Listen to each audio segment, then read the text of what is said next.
Good morning, students. Welcome again in our political science class. We are doing chapter 6, International Organization. In our last class, we have discussed about United Nations and its agencies, some reforms proposed for the Security Council and participation of India in United Nations. Today we will discuss the United Nations in a unipolar world. Unipolar world means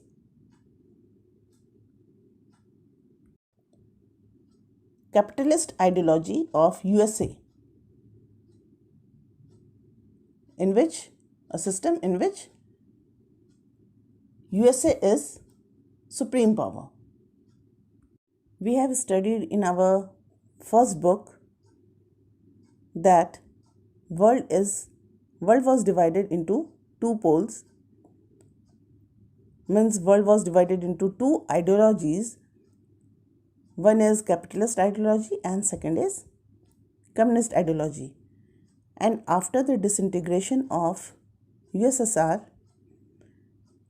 capitalist ideology remained and become sole power. So, the role of United Nations in a unipolar world. Among the concerns about the reform and restructuring of the United Nations has been the hope of some countries that changes could help the United Nations cope better with a unipolar world in which the US was the most powerful country without any serious rivals. Structuring के बीच कुछ countries को इस बात की उम्मीद थी कि United Nation में ये चेंजेस जो कि प्रपोज्ड हैं यूनाइटेड नेशन को यूनिपोलर वर्ल्ड में उसकी प्रॉब्लम से निपटने में हेल्प करेंगे. Can the United Nation serve as a balance against US dominance? Now the question is, can the United Nations serve as a balance against US dominance? US dominance के against United Nation क्या balance तरीके से काम कर सकता है? Can it help maintain a dialogue between the rest of the world and the US and prevent America from doing whatever it wants? और क्या यूनाइटेड नेशन अब इतना पावरफुल है कि वो कंट्रीज़ के बीच में डायलॉग करवा सके जिसमें एक तरफ US हो और दूसरी तरफ वर्ल्ड की कोई दूसरी कंट्री, या फिर US को वो रोक सके कुछ ऐसा करने से जो US करना चाहता है. US power cannot be easily checked. When USA become supreme power, sole power, then it become very difficult to check it. First of all, with the disappearance of the Soviet Union, the US stands as the only superpower. क्योंकि Soviet union के disappear होने के बाद, उसके disintegrate होने के बाद US जो था वो अकेला सुपर पावर वर्ल्ड का रह गया था.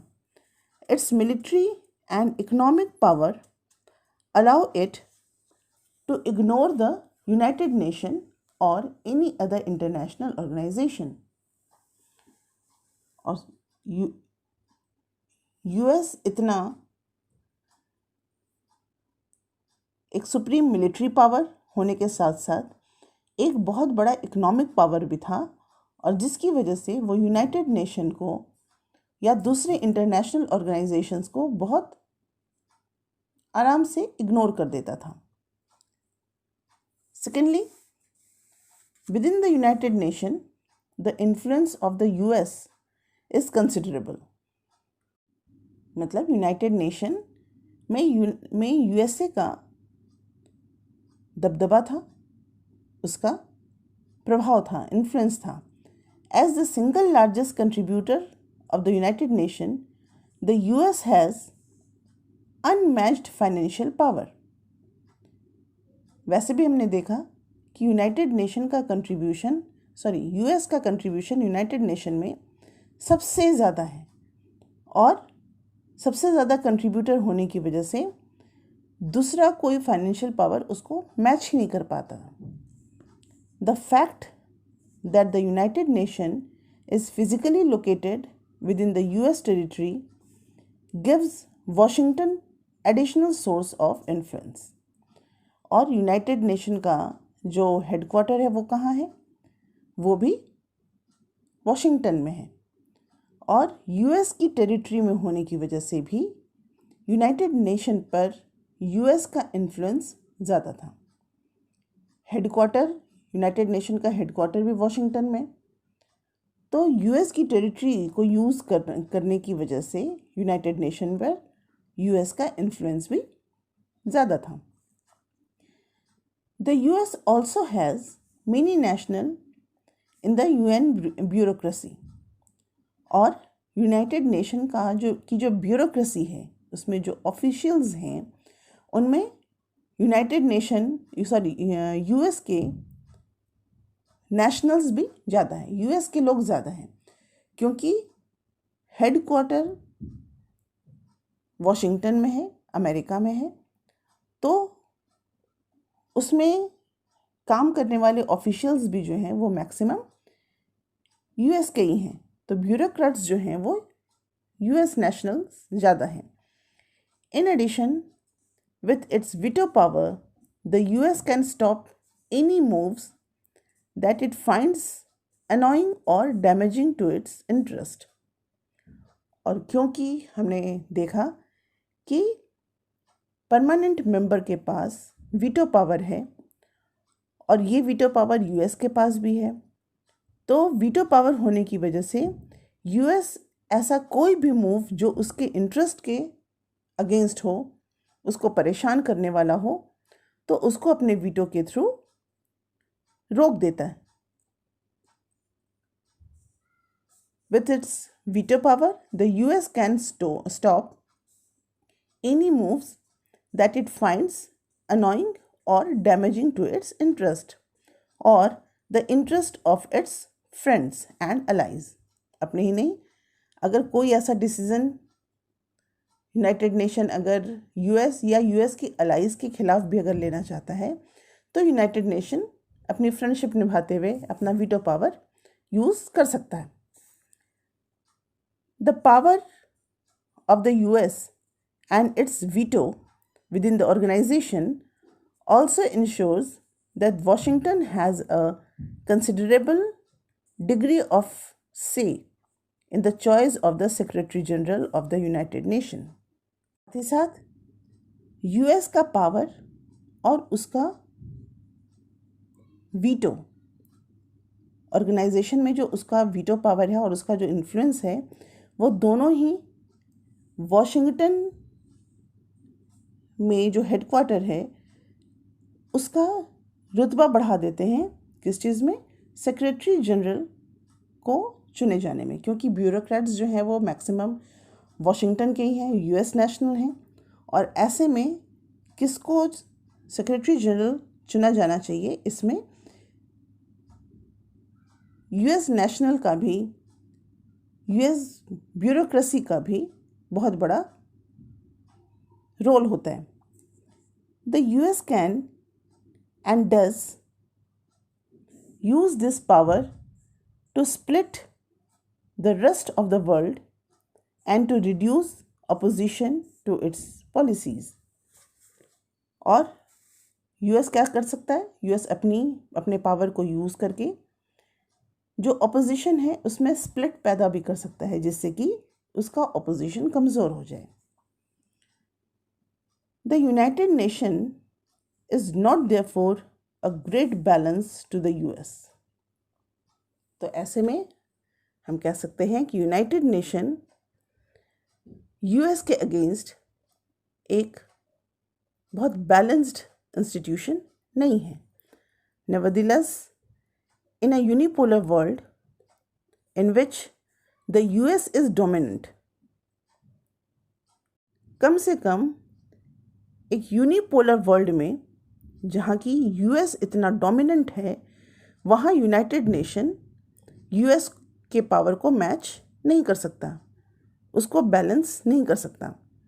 The United Nation can and has serve to bring the US and the rest of the world into discussion over various issues. United Nation ने यूएस और वर्ल्ड के दूसरी कंट्रीज़ के बीच में बहुत सारे इश्यूज़ पर डिस्कशन के लिए उनको साथ लाने की कोशिश की. US leaders, in spite of their frequent criticism of the United Nation, do see the organisation as serving a purpose in bringing together over 190 nations in dealing with conflict and social and economic development. US के leaders जो कि United Nation को frequently criticise करते थे, उन्होंने भी ये माना कि यूनाइटेड नेशन 190 नेशंस को एक साथ एक फ्लोर पर लाकर डिस्कशन कराने का काम करता है.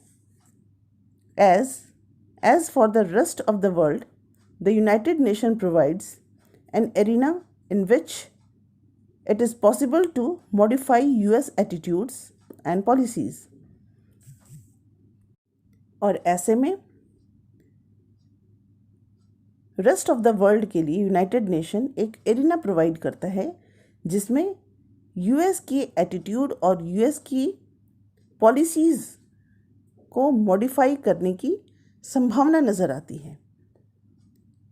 while the rest of the world is rarely united against Washington, and while it is virtually impossible to balance US power.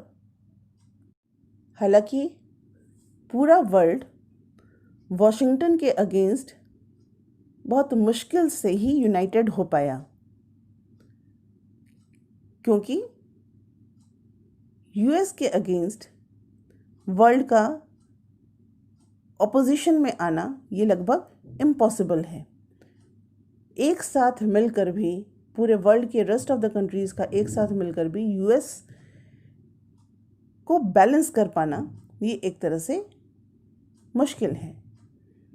The United nation does provide a space within which arguments against specific US attitudes and policies are heard and compromises and concessions can be shaped. बावजूद इसके United nation एक ऐसा floor provide करता है जिसमें कम से कम US के specific attitudes और उसकी पॉलिसीज़ को सुना जा सके और उन पर आर्ग्यूमेंट किया जा सके. The United Nation is an imperfect body. तो हम कह सकते हैं कि यूनाइटेड नेशन जो है वो इम्परफेक्ट बॉडी है, क्योंकि वो यूएस जो कि सुप्रीम यूनिपोलर वर्ल्ड में सुप्रीम पावर है उसको बैलेंस करने की क्षमता नहीं रखता. इसलिए हम कह सकते हैं कि United Nation is an imperfect body, but without it the world would be verse of. लेकिन ये बात भी है कि अगर यूनाइटेड नेशन नहीं होगा तो वर्ल्ड की कंडीशन बहुत ज़्यादा, इससे भी ज़्यादा ख़राब हो जाएगी. Given the growing connection and links between societies and issues, what we often call independence, it is hard to imagine how more than 7 billion people would live together without an organization such as the United Nations.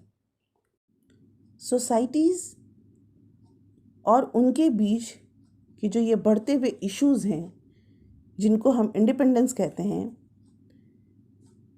United nation के बिना ये imagine करना भी मुश्किल है कि पूरे world की 7 बिलियन पीपल्स वो बिना किसी ऑर्गेनाइजेशन के, यूनाइटेड नेशन जैसे बिना किसी ऑर्गेनाइजेशन के कैसे एक साथ रह सकते हैं, ये इमेजिन भी नहीं किया जा सकता। Technology promises to increase planetary independence and therefore the importance of United Nations will only increase. Peoples and governments will have to find ways of supporting and using the United Nations and other international organizations in ways that are consistent with their own interest and the interest of the international community more broadly.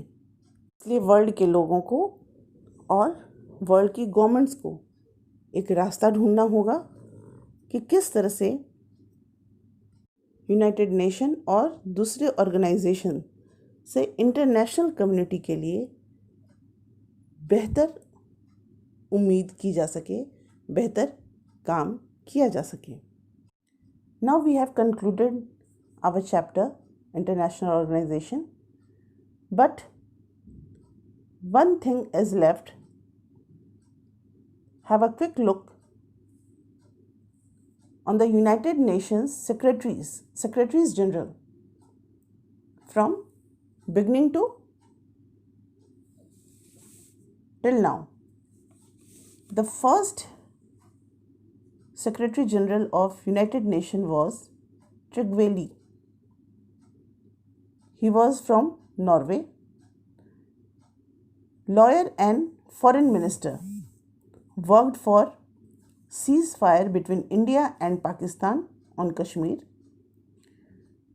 criticized for his failure to quickly end the Korean War. Soviet Union opposed second term of him and he resigned from the post. The second Secretary General of United Nations was Dag Hammarskjöld from 1953 to 1961. He was from Sweden. He was an economist and lawyer who worked for resolving the Suez Canal dispute and the decolonization of Africa.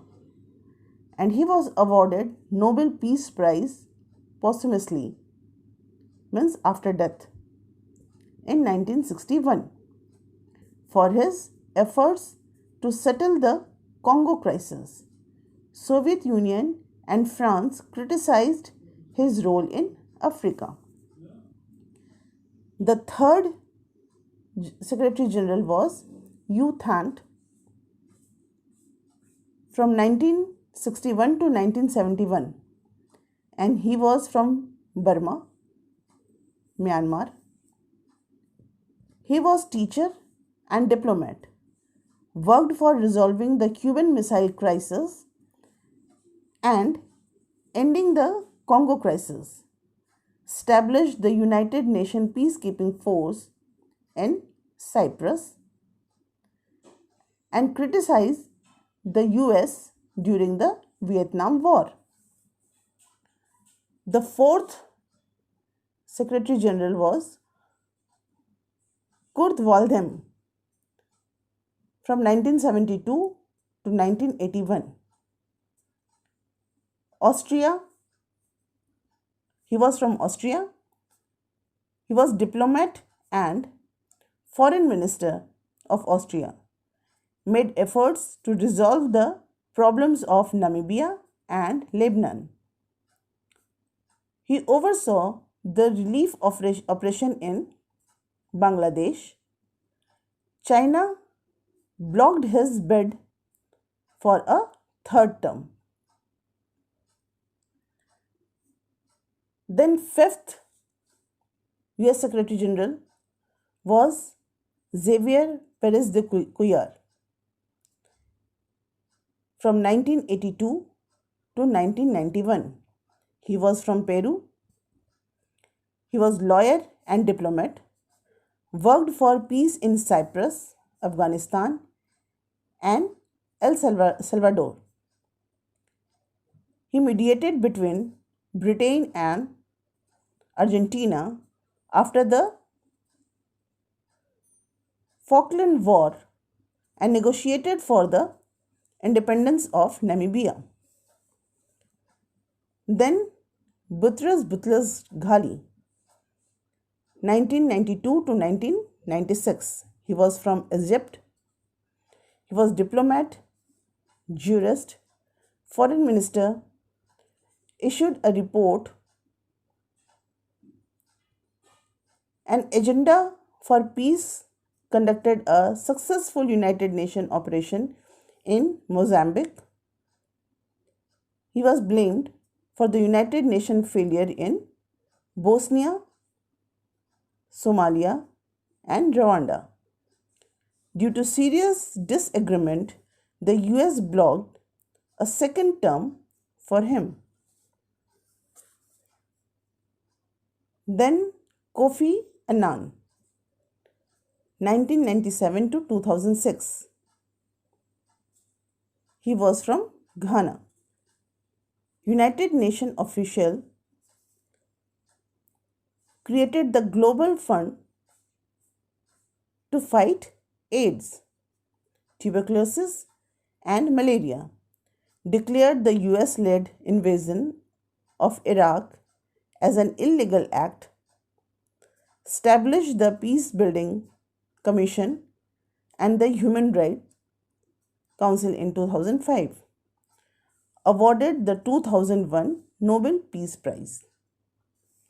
Then Ban Ki-moon, 2007 to 2016. Republic of Korea. He was from Republic of Korea, South Korea. He was diplomat and foreign minister, the second Asian to hold the post, highlighting climate change, focused on the Millennium Development Goals and Sustainable Development Goals. He worked for the creation of United Nations Women, emphasized conflict resolution and nuclear disarmament. From 2016 to till now, the recent General Secretary of United Nations is Antonio Guterres. He is the 9th Secretary General of the United Nations, took office on 1st January 2017.